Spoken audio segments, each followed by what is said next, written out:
called Tough People. It's Adam checking in for your Monday afternoon. Of course, it's been a great past few days. Not weather-wise, it's been bad weather-wise, but it's been really good here at WSIP. As we recently, just over the last Thursday and Friday, we wrapped up our annual St. Jude Radiothon, and I guess we haven't fully wrapped it up yet until we hear from this young lady right here, which I had you on the telephone on Friday, but we wanted to bring you in the studio as well. Tell everyone your name. Oakleigh Blair. Oakleigh Blair is here with us. You're 11 years old. Yeah. You'll be 12 this summer. Yeah. And we spoke to you on the phone on Friday because there's something, this has become a tradition for you over the years, hasn't it? Yeah. Tell everyone what you do for St. Jude every year. Over the years, I save up my money, and then every St. Judeathon, I bring it in and I donate it. You keep your money in your piggy bank every year, and you've saved quite a bit over the course of the last year. And I know that you've brought in some really, really nice amounts for those kids at St. Jude each and every year, but I think this year you outdone yourself. I have. Do you want to tell everyone out there in the audience how much money you've saved to donate to St. Jude this year? I've saved $605. That is remarkable in so many ways. Folks, think about that. I mean, it's one thing, and I know everybody has different bills and things they got to pay and all that, but you look right here, and you have an 11-year-old here in Johnson County who is saving money down to every cent, right? Yeah. And keeping that in your piggy bank, and you donate it to St. Jude. And we really appreciate that, and we know that the kids at St. Jude Children's Research Hospital appreciate that. Yeah. So tell everyone exactly what your vision is. How do you hope that St. Jude will spend the money, and why exactly do you choose to donate your money to St. Jude? I choose to do it because they let the people get the treatment for free. And so it's got to be hard to get the medicine for everyone since there's probably so many, but they don't have to pay. So it's got to be really hard buying the medicine and getting them cured.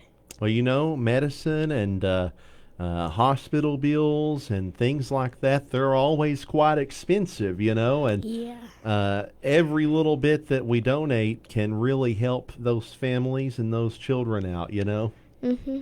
And I use the word remarkable a lot, but it's very remarkable what you do. Thanks. That's no problem. How many years have you done this now? About 4 to 5. You've been saving your money every year, and I know that you always bring it in here at the radio station during the Radiothon.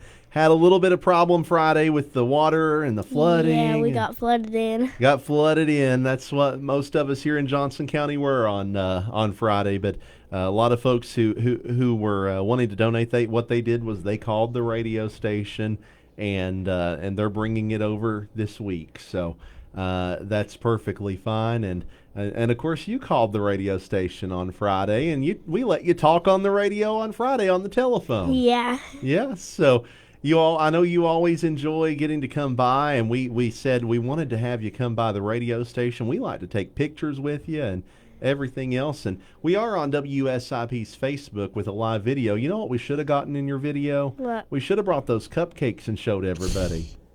You brought cupcakes with you too, Yeah. didn't you? And I haven't looked at the cupcakes yet. What color are they?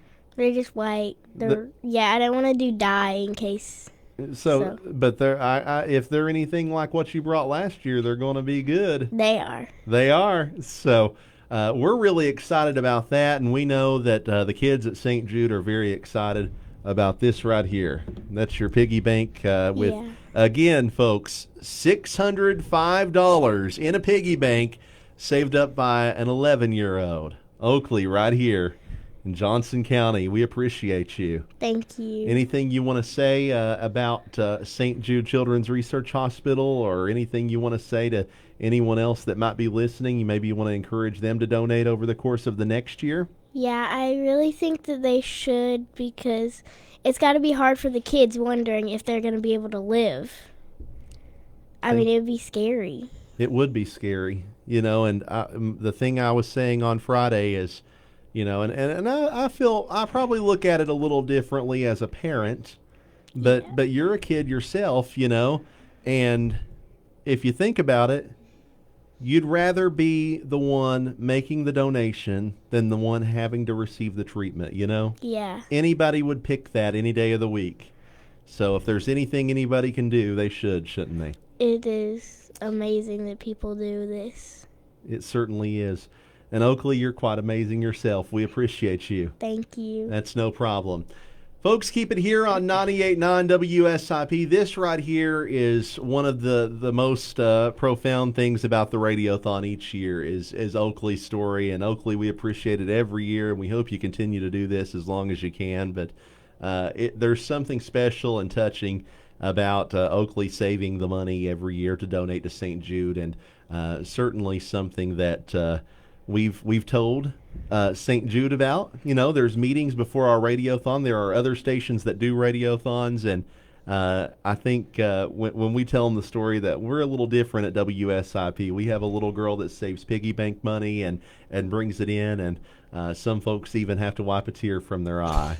Tear of joy. I don't regret doing this at all. I love it. Well, we certainly appreciate it, and we hope you can continue it into next year, okay? I will. You're listening to 98.9 WS.